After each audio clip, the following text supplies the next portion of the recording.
नमस्कार, happy new year. नए साल नए जोश के साथ मैं संतोष कुमार आपके साथ एक्सरसाइज 13 अभी बना रहे हैं हम मैथमेटिक्स एनसीईआरटी क्लास 9, जिसमें एक्सरसाइज 13.7 का क्वेश्चन नंबर 1 से लेकर 6 तक सारा हमने कवर किया है।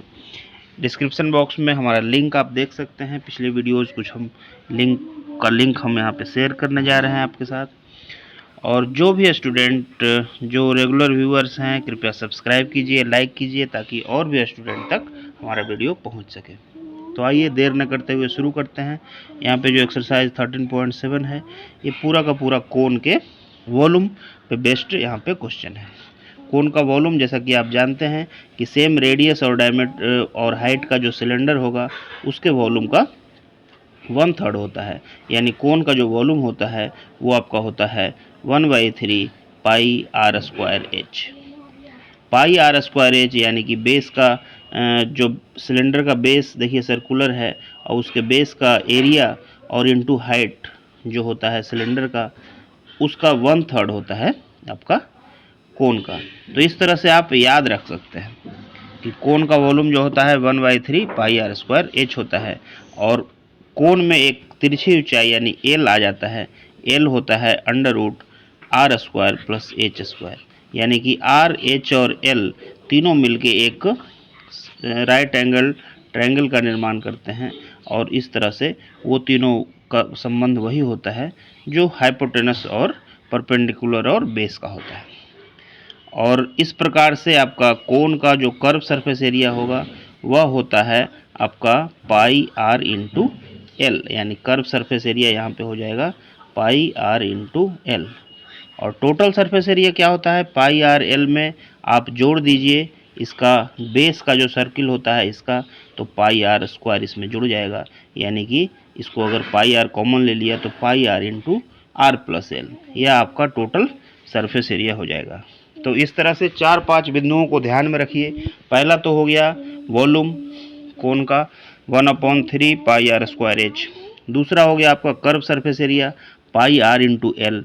एल कहाँ से आया, तो आर और एच का जो स्क्वायर करके जब उसको जो दोनों को जोड़ देंगे उसका स्क्वायर रूट निकाल देंगे। यानी कि वही करेंगे जो राइट एंगल ट्रायंगल में हम हाइपोटेनस परपेंडिकुलर और बेस के साथ देखते हैं। तो R square plus H square equal to L square, यहाँ से आ गया आपका एल। अब कर्व सरफेस एरिया जो होता है पाई आर इंटू एल होता है। टोटल सरफेस एरिया जो होता है पाई आर एल में पाई आर स्क्वायर को जोड़ देते हैं, यानी कि pi are into r plus l होता है। तो इन 4-5 बिंदुओं को आप ध्यान में रखिए, तो आपका एक्सरसाइज 13.7 के पूरे प्रॉब्लम यहाँ पे आसानी से सोल्व हो जाएंगे, यानी कि एक्सरसाइज सोल्व हो जाएंगे। तो आइए क्वेश्चन नंबर 7 को देखते हैं। ए राइट एंगल ट्रायंगल है यहाँ पे ए बी सी। साइड है इसका 5 सेंटीमीटर, 12 सेंटीमीटर और 13 सेंटीमीटर। देख लिए इस तरह से आपका राइट एंगल ट्रायंगल है 5 और 13। ये अगर 12 है, ये आपका 5 है और ये 13 है।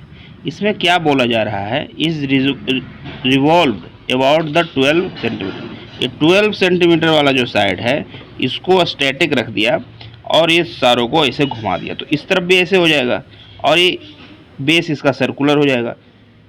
चारों तरफ घुमाएंगे और बेस जो सर्कुलर होगा वो बेस का जो ये आपका साइड है 5 सेंटीमीटर, वही सर्किल का रेडियस हो जाएगा। तो 5 रेडियस हो गया, ऊंचाई आपका 13 हो गया, हाइट हो गया 13।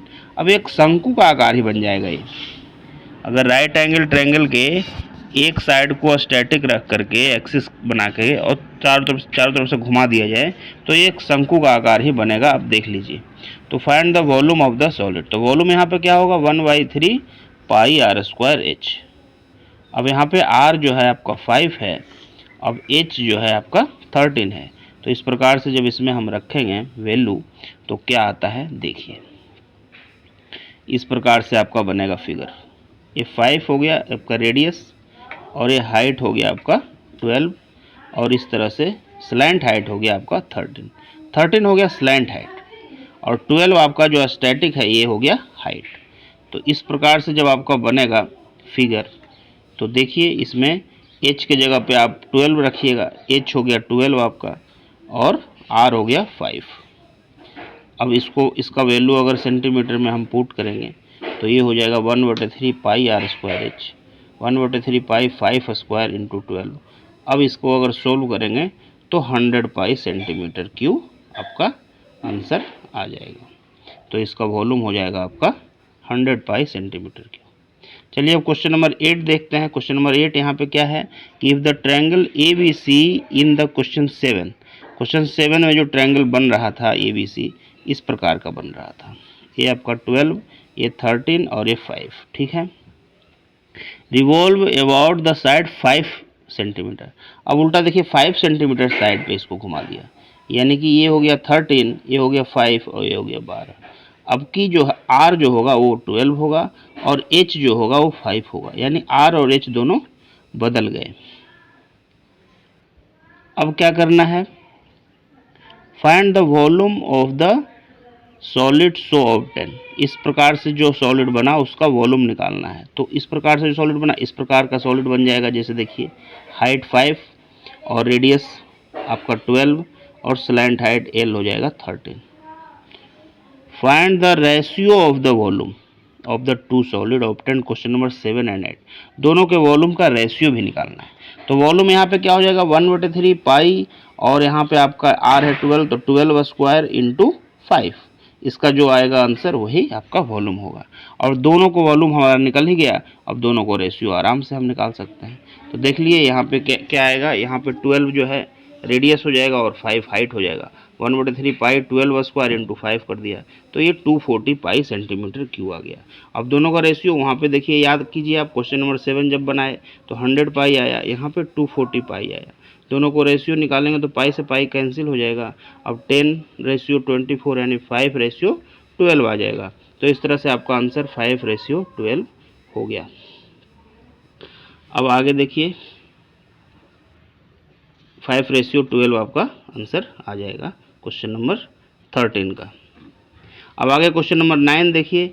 तो ये heap of wheat is in the form of cone. एक हीप ऑफ व्हीट है, एक गेहूं का पूरा तरह से हीप है, वो कोनिकल शेप में है। देखिए अनाज अगर रखते हैं तो इस तरह का ढेरी बन जाता है। तो इसी के बारे में आपका यहाँ पे चर्चा हो रहा है।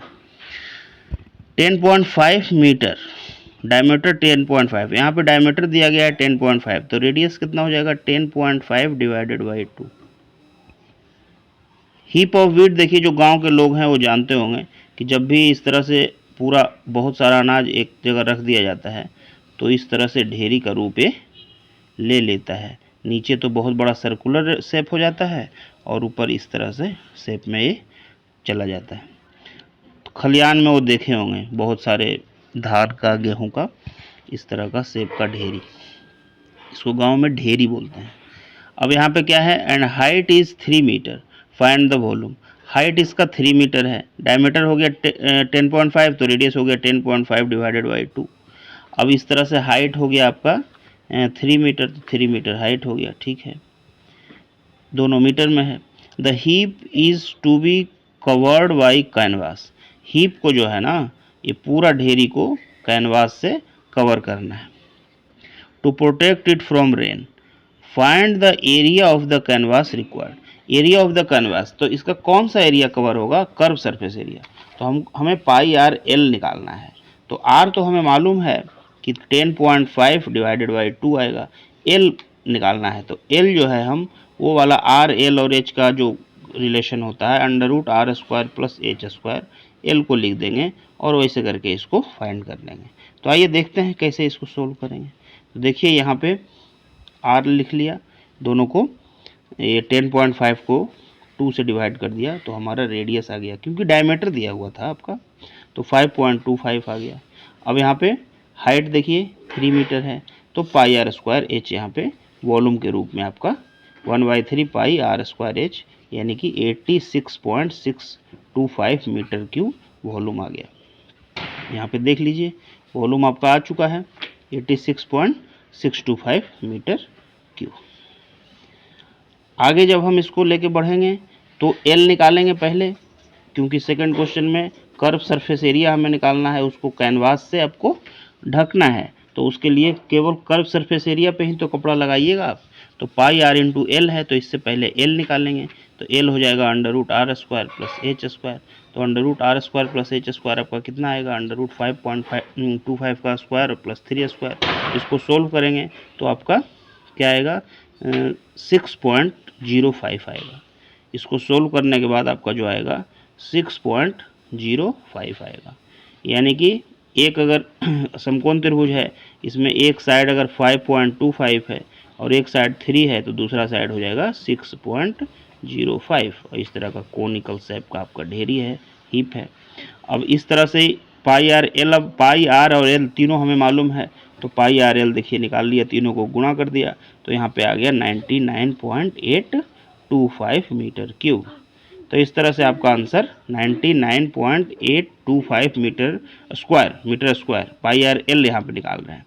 तो 99.825 मीटर स्क्वायर आपका कैनवास का कपड़ा, यानी कि लगभग 100 मीटर स्क्वायर से थोड़ा कम है, लेकिन 100 मीटर स्क्वायर लगभग इसको बोल सकते हैं। तो 99.825 मीटर स्क्वायर कैनवास का कपड़ा आपका लगेगा इसको प्रोटेक्ट करने के लिए।